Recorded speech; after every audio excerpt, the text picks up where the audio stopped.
नमस्कार, आप देख रहे हैं न्यूज 18 इंडिया। मैं हूं आपके साथ प्रीति रघुनंदन। रूस और यूक्रेन के बीच जंग का आज 54वां दिन है, लेकिन आज से 5 दिन पहले इस युद्ध में यूक्रेन ने रूस को जो जख्म दिया उसे वो कभी नहीं भुला पाएगा। 13 अप्रैल काला सागर में यूक्रेन ने रूस के सबसे मजबूत युद्धपोत मोस्कवा को हमले में डुबो दिया था और इसी मोस्कवा की लेटेस्ट तस्वीरें आपके सामने है। ये स्क्रीन पर ये मोस्कवा की तस्वीरें, 13 अप्रैल की तस्वीरें। यूक्रेन ने दावा किया था कि इस युद्धपोत को मिसाइल अटैक में उसने तबाह किया है।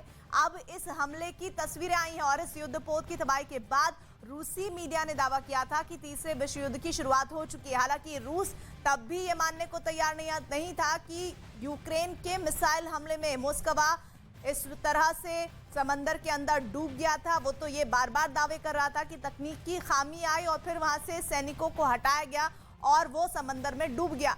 लेकिन अब ये देखिए, न सिर्फ तस्वीरें सामने आ रही हैं बल्कि अब ये भी रूस की तरफ से कहा जा रहा है कि तीसरा विश्व युद्ध की शुरुआत होने की तस्वीरें हैं।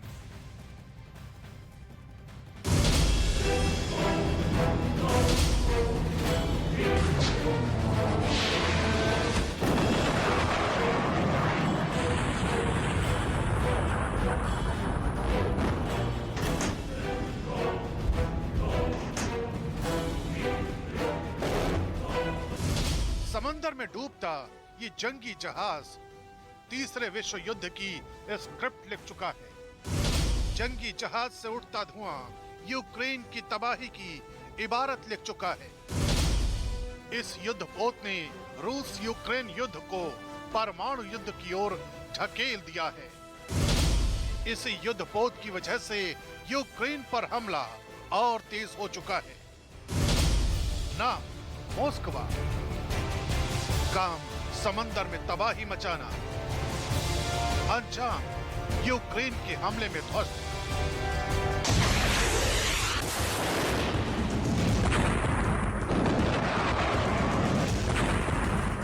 जिस जंगी जहाज मोस्कवा की बर्बादी के बाद पुतिन बौखलाए हैं, दिल मिलाए हैं, वो कुछ भी करने को आमादा हो चुके हैं, उसकी पहली तस्वीर आ चुकी है। काला सागर में 13 अप्रैल को यूक्रेन के हमले के बाद डूबने की कगार पर है पुतिन का धाकड़ जंगी जहाज। धुएं का गुबार उठ रहा है। यूक्रेन की मिसाइल ने इस जंगी जहाज के एक तरफ हमला बोला था, जिसके बाद धुआं उठा और कुछ घंटों में मोस्कवा ने समंदर में समाधि ले ली। Заряджені настільки, щоб нищити і нищити Україну. Але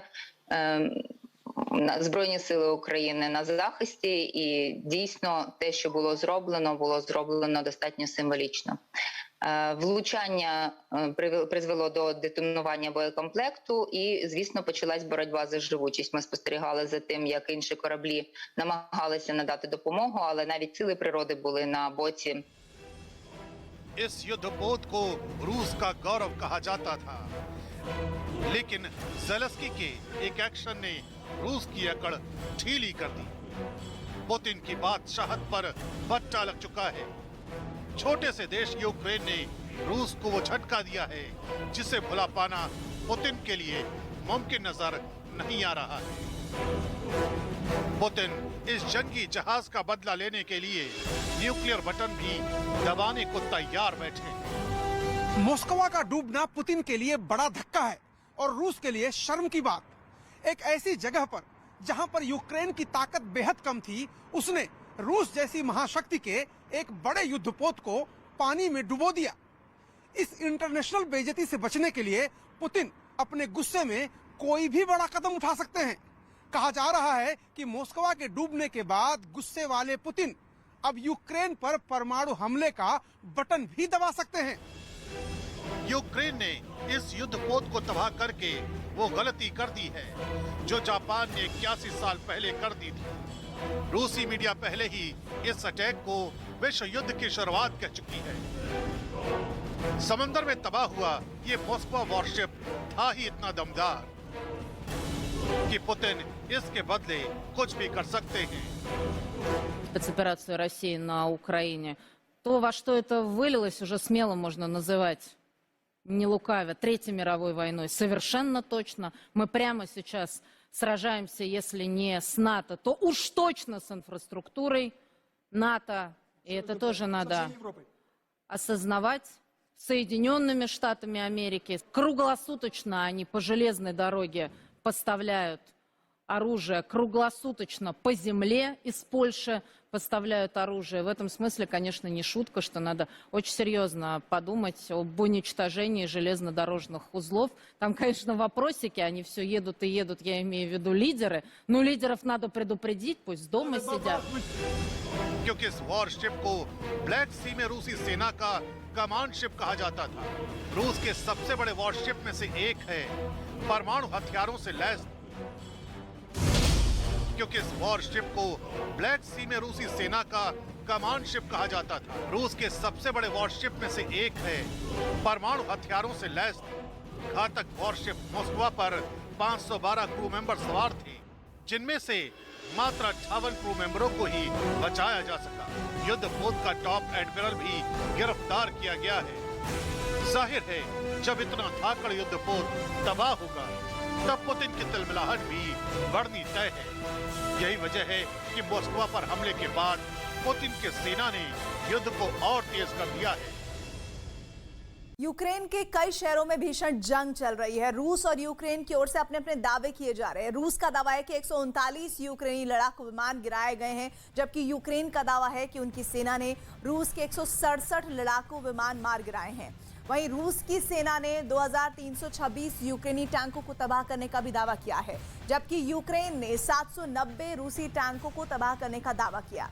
रूस ने यूक्रेन के 483 ड्रोन गिराने का दावा किया है, तो यूक्रेन ने 155 ड्रोन गिराने की बात कही है। रूस ने यूक्रेन के 250 एंटी एयरक्राफ्ट सिस्टम ध्वस्त करने का दावा किया, तो यूक्रेन ने रूस के 66 एंटी एयरक्राफ्ट सिस्टम ध्वस्त करने की बात कही है। रूस ने यूक्रेन के 254 मल्टी रॉकेट लॉन्चर तबाह करने की बात कही, तो यूक्रेन ने 123 मल्टी रॉकेट लॉन्चर तबाह करने की बात कही है। वहीं दावों की फहरिस्त लंबी है। रूस ने यूक्रेन के 2184 सैन्य वाहन तबाह करने का दावा किया, तो यूक्रेन ने 2041 सैन्य वाहन तबाह करने की बात कही है।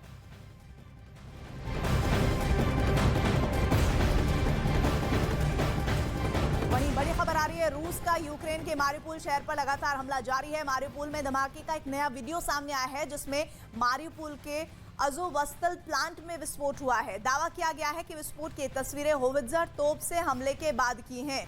तो बहुत महत्वपूर्ण तस्वीरें इस वक्त आपकी स्क्रीन पर है, जो कि यूक्रेन के मारिउपोल शहर से सामने आ रही है, जिसमें दावे भी हो रहे हैं और मारिउपोल में धमाके का वीडियो भी एक सामने आया है, जिसमें मारिउपोल के अज़ोवस्ताल जो प्लांट है वहां पर विस्फोट हुआ है। और ये बार बार दावा किया जा रहा है कि विस्फोट की तस्वीरें जो सामने आई हैं वो होवित्जर तोप से हमला करने के बाद की तस्वीरें हैं।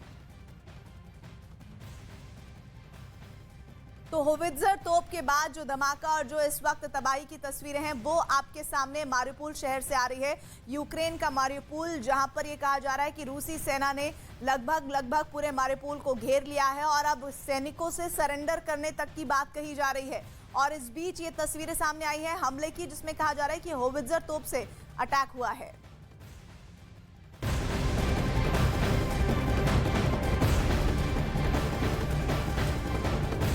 यूक्रेन के लिविव में भी मिसाइल हमला हुआ है। रूस ने लिविव को 5 मिसाइल दागने की बात कही है और 7 लोगों की मौत की भी खबर इस हमले में हो रही है और 11 लोग घायल हुए हैं। इमारतों को नुकसान पहुंचा है, लोगों को बंकर में जाने के लिए कहा गया है। तो लिविव में इस वक्त जो तस्वीरें आ रही हैं वो भीषण तबाही और बर्बादी की है, क्योंकि मिसाइल अटैक किया जा रहा है। 1-2 मिसाइल नहीं, बल्कि कहा जा रहा है कि 5 मिसाइलें दागी गई हैं और वहां पर 7 लोगों की मौत हुई है। यूक्रेन के बड़े बड़े शहर अब खंडर में तब्दील हो चुके हैं। हर रोज रूसी सेना रिहायशी इलाकों की बड़ी बड़ी इमारतों को निशाना बना रही है। खार्किव हो, चर्निव हो या फिर मारिउपोल, हर तरफ तबाही और बर्बादी का मंजर नजर आ रहा है।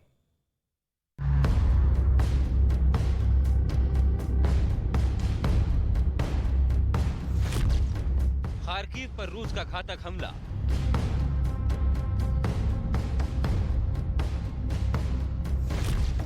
हर तरफ तबाही ही तबाही। खंडहर में तब्दील चर्निव। चर्निव में तबाही का मंजर।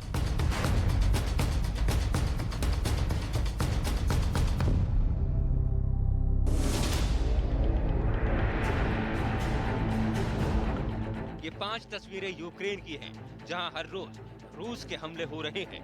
खार्किव, चर्निव, मारियोपोल शहर पूरी तरह से बर्बाद हो चुके हैं। अब तो कीव पर भी हवाई हमले का खतरा मंडरा रहा है। रूस ने यूक्रेन को एक खंडहर देश में तब्दील कर दिया है।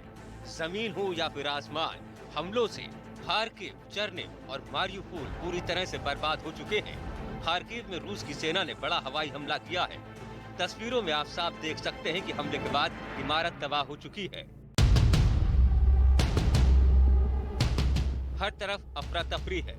तबाही के बीच से लोगों को बचाने की जद्दोजहद हो रही है। दमकल कर्मी आग बुझाने की कोशिश कर रहे हैं, तो दूसरी तरफ राहत कर्मी मलबे के नीचे जिंदगी तलाशने में जुटे हैं, क्योंकि रूस ने खार्किव की इमारतों पर जबरदस्त हमला किया है।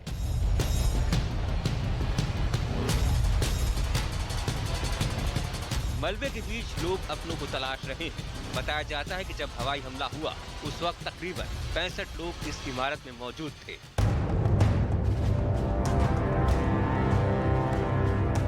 घायलों को फौरन अस्पताल में भर्ती कराया गया है, लेकिन खार्किव के खौफनाक मंजर को देखकर हर कोई हैरान है। कीव पर रूस अब तक कब्जा नहीं कर पाया है। यही वजह है कि रूसी सैनिक लगातार रिहायशी इलाकों को निशाना बना रहे हैं और इस हमले में यूक्रेन के आम नागरिक भी शिकार हो रहे हैं। चर्निव में बड़ी तबाही, चर्निव की इमारतें तबाह।